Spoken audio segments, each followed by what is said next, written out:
Well, good afternoon. It's definitely a pleasure to be here with you.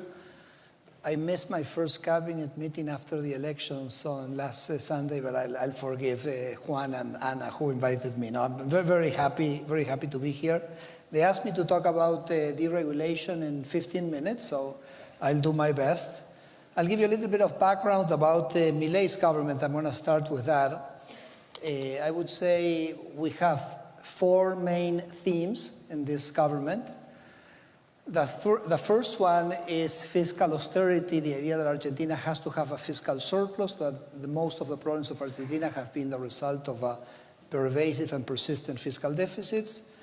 A very strong respect for property rights as a second idea. Economic freedom, which is the deregulation agenda, as a third idea. And then, of course, the president has an agenda on security and international relations, which is a strong alignment with the US, with Europe, and with Israel. So I'm gonna focus on the fiscal adjustment and on the deregulation because I think it's quite interesting.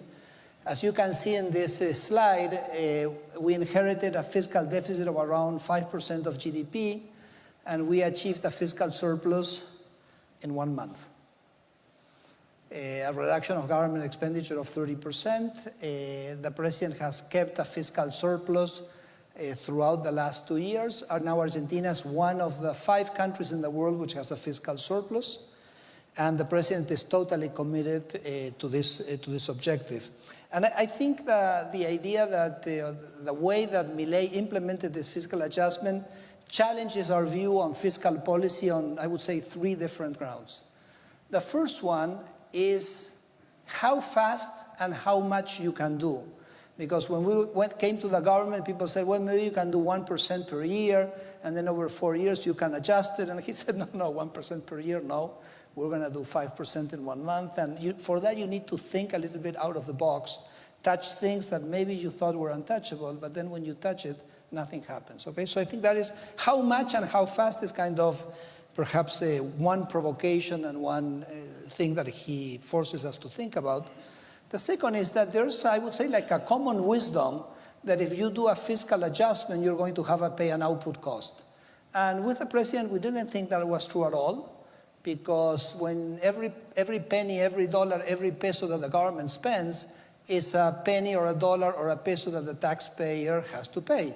So when you reduce government expenditure, you're actually reducing the amount of taxes that people pay. So why should that be recessionary? Yes, the government is going to spend less, but then people are going to spend more. In fact, in the first year, the year in which Javier Milei did this adjustment of 5% of GDP in fiscal and government expenditures, the output expanded by 6%. By the way, I have to say that several Italian economists, Alberto Alesina, Francesco Giavazzi, who had studied fiscal adjustments in Europe, had already found that fiscal adjustments which are implemented through a reduction of government expenditure are expansionary. So I think we have to be careful with the argument, don't do a fiscal adjustment because you're going to pay an output cost.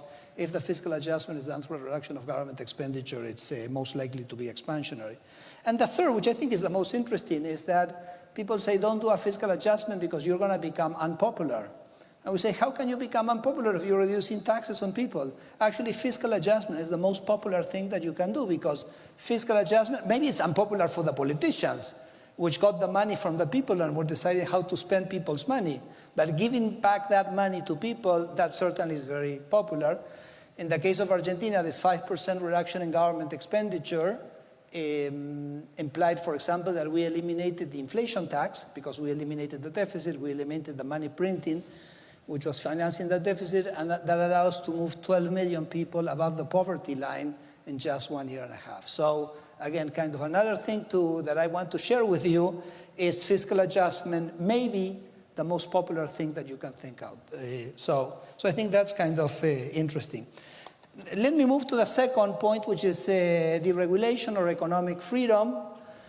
When we were discussing the name of the ministry with President Milei, he said, well, maybe we can think about a ministry of modernization. And I said, no, Javier, because the state never modernizes. The state pushes us backwards, so it would be a backwardation ministry. So we can't use that name. And then we came up with the name of deregulation which, as Anna said earlier today, is not simplification.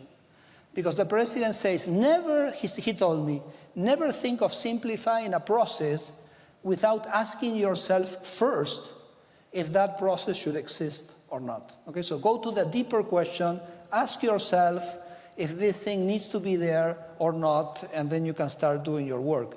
And perhaps one thing that I want to mention is that when you do deregulation, actually deregulation is very beneficial for all companies for all business, for all activity, economic activity, but it's particularly beneficial for small firms. Because you should think of regulation as a fixed cost. And maybe for Banco Santander, it's not such a big problem to have the regulation. They actually can deal with 100 Quijotes, okay? But for a small, imagine for a small firm which is trying to set up the business, and they say they throw the 100 Quijotes on the table and say, now you have to deal with this, okay? It's absolutely impossible. And also deregulation is the most anti-corruption policy that I can think of, because each regulation is an opportunity for corruption, okay? Now, what I want to share with you is I want you to think with me, what is the reason for regulation? And you may think that regulation is the result of a central and benevolent central planner thinking how to do good to society. Well, I think nothing further from the truth.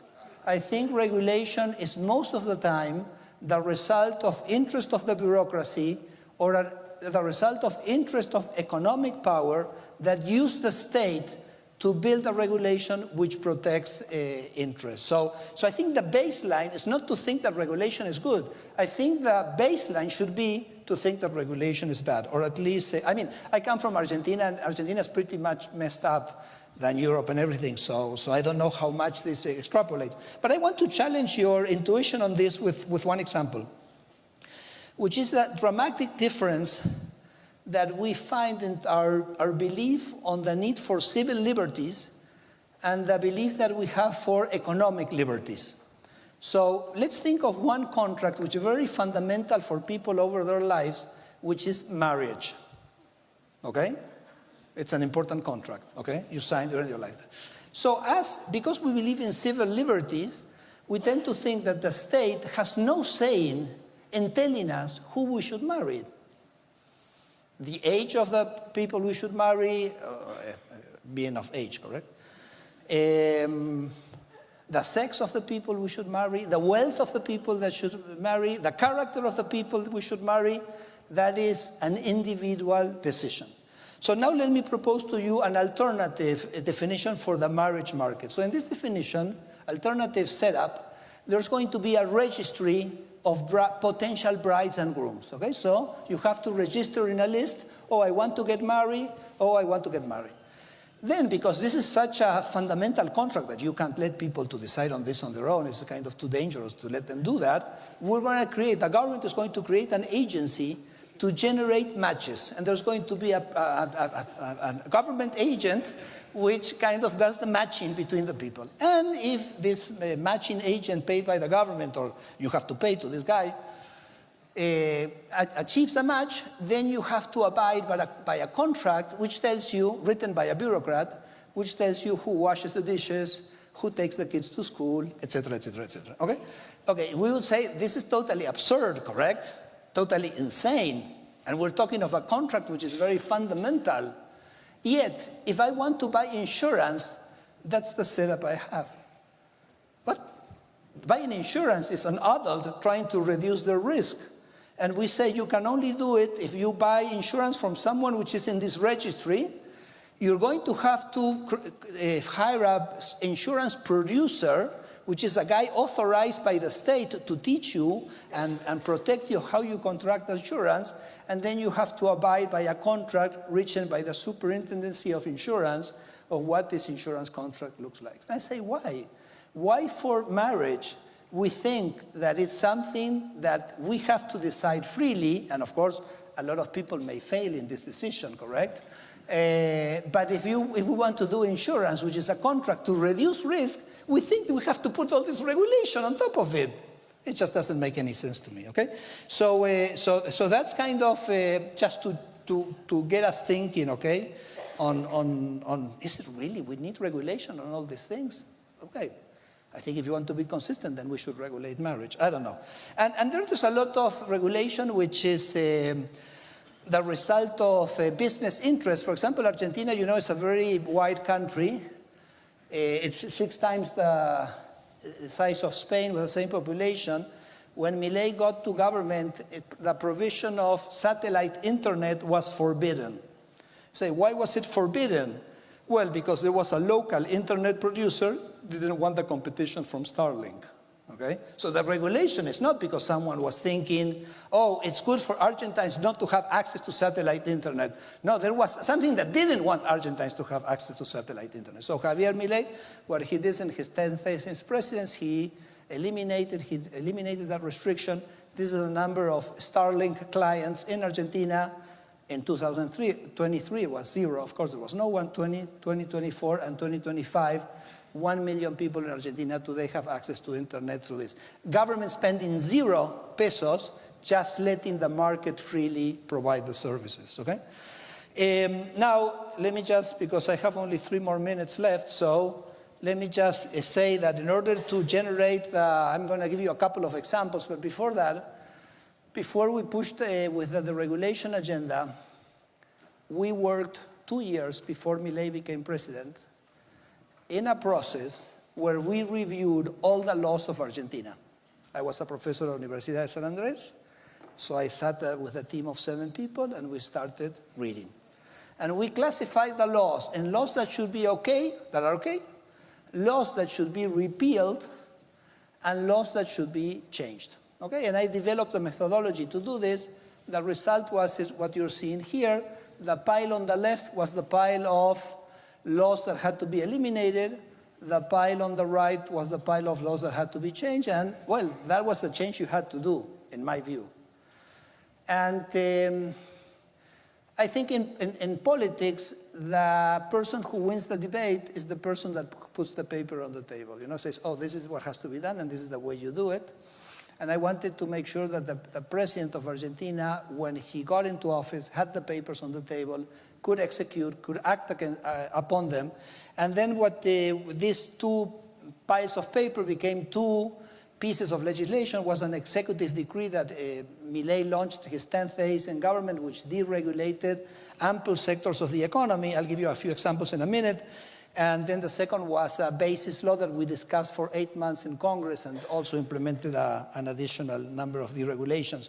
If you count the number of articles in the laws, in resolution, in dispositions, which eliminate things that people have to do, which the government was asking them to do, we're at the count of 10,000 deregulations, things that we have eliminated, okay? Let me give you a few examples. Well, this is one which is quite interesting, which is that in the previous law, we had some kind sort of like rent controls, alquileres, which is rentals. They were totally regulated. We basically deregulated completely the market. There was no time limits, there was no currency, there was no conditions. You could sublet, I mean, nothing. The law says absolutely nothing. It's a contract between two private parties.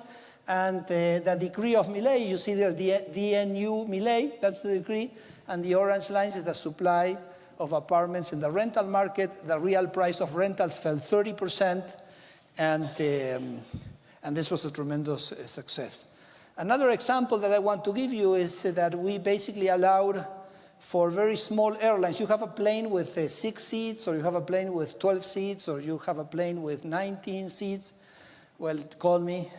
I'll allow you to run an airline, and then you can start connecting cities. And now 1 million people in Argentina have access to a commercial flight in relatively middle small cities, which when Milei came to government didn't have access. So, and these are the connections that you see of, which are new connections in Argentina.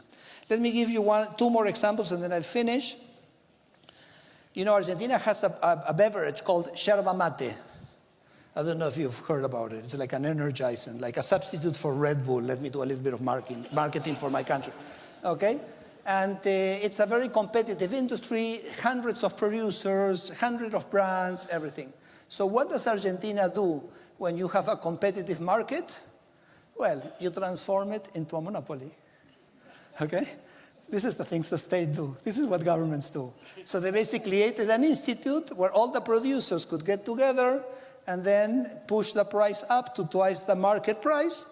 And that's the way that we were drinking mate, which 96% of Argentinian families consume at twice the price. So Milei, in his executive decree, we eliminated the regulation on prices on yerba mate.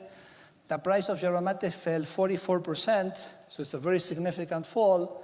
But the most amazing thing which has happened is that the exports of yerba mate are at a record time.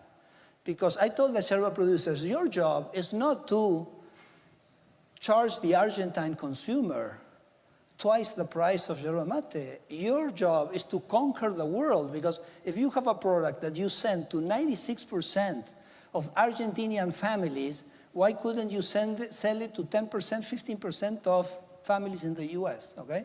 So we had a kind of a click, a change in the chip. We're not gonna exploit our local consumers, we're going to go out and conquer the world, and that was also the result of deregulation. Let me give you one last example, which is a kind of our, time's up. But can I do the last story?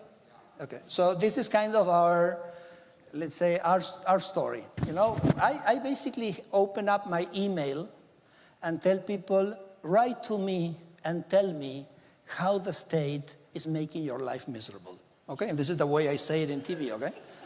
And then a guy writes to me and says, Federico, can you help me with my watermelons, okay? And I say, what's your problem with your watermelons? They don't taste good. No, they taste great. The problem with my watermelons is that I'm trying to export. In fact, I'm an exporter of watermelons. And the Food and Drug Agency tells me the way I have to export, I have to package the export of watermelons. And my problem is that my foreign client doesn't want that packaging. They want another packaging. So I tell the Food and Drug the agricultural guy, can I package the watermelons the way my client abroad wants the watermelon? And they said, no, because look here, there's a norm which says this is the way you have to, things of the military from the 1980s. So I've been kind of going over government offices, trying to convince them to allow me to package the watermelons. I said, Federico, this is not plutonium. This is not radioactive material, okay? This is just watermelons, okay? So anyway, so what do? I have no success. So what I do is I put the watermelons on the boat, and when the boat leaves the port, 100 meters, I say, stop, stop, stop, and I send 60 guys, and they unpack, and then they repack, okay? And I was reading this on my computer, and I looked to my team, and I said, you know, guys, this has to be true. Because if I tried to imagine this story, I couldn't imagine it, okay? So it has to be true. So, and in fact, what was amazing is that when I started studying the thing, I realized it was the tip of the iceberg. And below there was a tremendous amount of norms which weighted 1.5 kilos for fruit producers. So you had to get a PhD in literature before becoming a PhD of fruit producers to read all that shit, okay? And then, well, we basically reduced it to 80 grams of regulation. We eliminated all the restrictions. And, okay, the guy can, look at this. Esta sandía es la primera sandía en la historia que se logra exportar al país vecino de Uruguay. Y queríamos darle la gracia exclusiva a nuestro presidente de la Nación, Javier Milei, a nuestro ministro de Regulación, Federico Sturzenegger, porque sin ellos esto no hubiese sido posible. Específicamente, Federico logró disolver muchas trabas burocráticas que teníamos en aduana, y hoy un sueño que se transformó en realidad, hoy es un hecho concreto. Esperemos exportar muchos equipos más. Así que, Federico, querido, infinitamente gracias, y este video es para vos. Okay,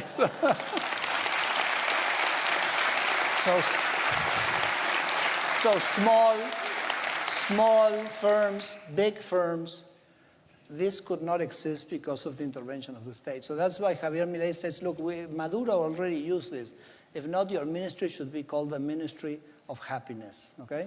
So anyway, so I hope I gave you a little bit of this video, by the way, was sent to me by this person last week, so I thought it would be fun to share it with you. But I say the agenda of the urgency of growth is the agenda of deregulation. That's what's going to generate growth. Sorry, stop. I'm finishing. It's the agenda of freedom. Embrace the ideas of freedom. Viva la libertad, carajo.